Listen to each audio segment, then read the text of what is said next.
Ça y est, vous êtes hyper content de votre mixage, les voix sont en place, elles sont au bon endroit, elles sont bien équilibrées, la musique, bref, tout va bien, votre mixage est terminé et ça y est, vous voulez enfin le faire écouter au plus grand nombre. Alors la première chose avant de le faire écouter au plus grand nombre, c'est de savoir sauvegarder son projet.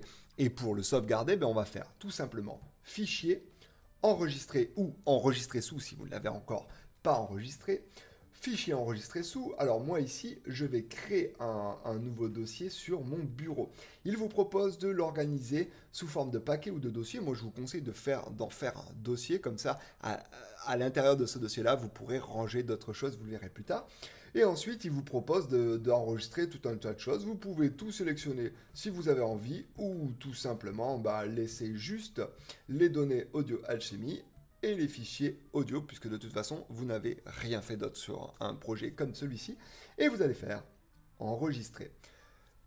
Allons vérifier. Je vais aller sur mon bureau et effectivement, ici, je me rends compte qu'il y a un nouveau dossier, projet, monstre et victime. Si je double-clique, eh bien ici, vous voyez ce petit symbole qui vient d'apparaître, cette petite icône qui vient d'apparaître, c'est mon projet. Lorsque je vais double-cliquer dessus, ben, ça va me réouvrir automatiquement Logic Pro et je vais pouvoir retravailler mon projet à partir de ma dernière sauvegarde. Maintenant que vous avez sauvegardé votre projet, vous avez envie de le faire écouter au plus grand nombre, et même ceux qui n'ont pas Logic Pro. Alors, pour ce faire, il va falloir bouncer votre projet. Vous allez faire fichier ici et vous allez descendre jusqu'à bounce. Et une fois que vous êtes sur bounce, vous allez bouncer tout votre projet dans son ensemble. D'accord? Donc vous allez cliquer sur projet. Ici, il vous propose tout un tas de réglages et par défaut, il vous propose le PCM. Le PCM, ça va être la qualité maximale de votre mixage, d'accord? Vous allez pouvoir choisir le format de bounce et par définition, il va mettre le wave parce que le wave, c'est un format de fichier qui est lisible par la plupart des appareils. La résolution 16 bits 44100 en fréquence d'échantillonnage, alors ça c'est pareil, c'est un standard. Alors le standard du CD, c'est le 16 bits justement 44100. Vous pouvez le monter jusqu'à 24 bits puisque a priori par définition vous l'avez enregistré en 24 bits. Voilà, une fois que c'est fait, vous n'avez plus qu'à faire OK. Alors, il vous demande où est-ce que vous voulez le bouncer. Eh bien, vous avez créé un projet monstre et victime. Eh bien, moi, ce que je vous propose, c'est de le renommer. On va faire bounce monstre. Et j'appuie sur enregistrer. Voilà qui est fait. Il a fini de le bouncer. Lorsque je vais vérifier ici dans mon dossier, effectivement, j'ai bien mon bounce monstre. D'accord? Est-ce que ça fonctionne? Bonjour. Parfait, ça fonctionne. Alors, il se peut que lorsque vous écoutiez votre bounce final, il y ait un gros blanc, même très très long, à la fin de votre mix. Eh bien, pourquoi? Parce que ici, en fait, ce qui va déterminer la fin de votre projet, ça n'est pas la dernière région. D'accord? Ce n'est pas la limite de la dernière région, mais c'est ici, vous avez vu cette petite flèche là-haut, d'accord? Cette phase grisée, c'est ça qui va déterminer la fin de votre projet. Donc, c'est le marqueur de fin. Le but du jeu, ça va être de le rapprocher le plus proche possible de votre région, votre dernière région. Alors moi, ce que je vous conseille quand même, c'est pas de venir couper vraiment très aura, mais c'est de laisser un tout petit blanc à la fin. Là, vous réenregistrez, vous rebouncez votre projet et vous allez voir que ce blanc aura disparu.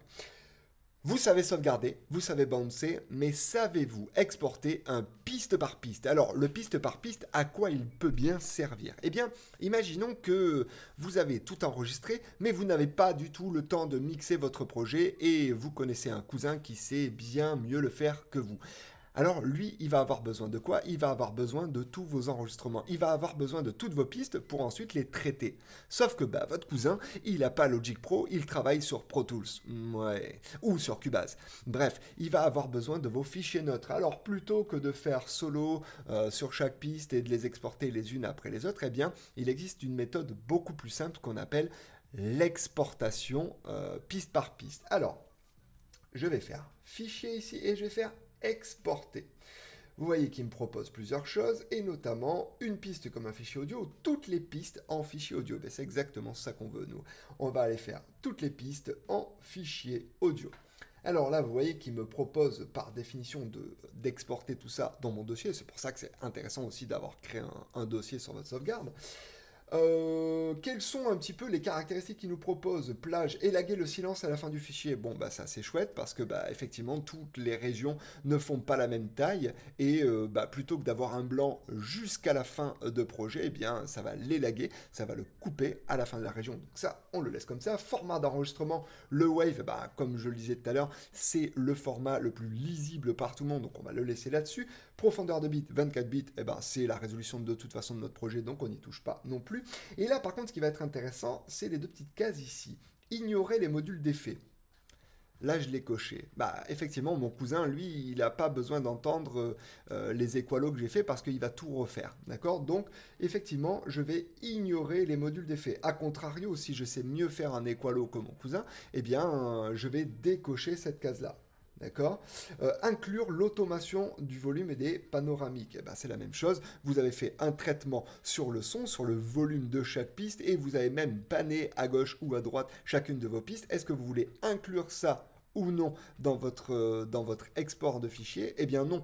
Le but du jeu, c'est justement d'avoir des pistes les plus neutres possibles. Donc je ne vais pas inclure l'automation et je vais ignorer les modules d'effet que j'ai appliqués sur ces pistes-là. Protection anti-surcharge uniquement, blabla, ça on s'en moque un petit peu, je vais faire exporter. Et c'est fini. Voyons maintenant si ça a bien exporté sur mon dossier. Effectivement, là vous voyez, ça a créé 3 nouveaux fichiers. Monstre, musique de fond, victime. Voyons si ça a quand même bien fonctionné. J'écoute mon monstre. Bonjour, je m'appelle... Monstre. Ok, donc là je l'ai entendu, mais sur mon mix à moi, lorsque j'avais appliqué mes petits effets, lorsque j'avais fait son mix, est-ce qu'il y a vraiment une différence? Bonjour, je m'appelle... Monstre. Bon, bah clairement, sur mon mix, la voix, elle est plus à gauche, elle est un peu plus basse, d'accord? Elle est un peu moins grave, elle est un peu plus médium aiguë, alors que là, bah, c'est vraiment la voix neutre de départ qui était enregistrée. Donc voilà, j'ai mes 3 fichiers, on va dire ce qu'on appelle piste par piste, un PPP. Bah voilà, vous savez tout maintenant, eh bah, à vous de jouer, hâte d'écouter votre prochain album.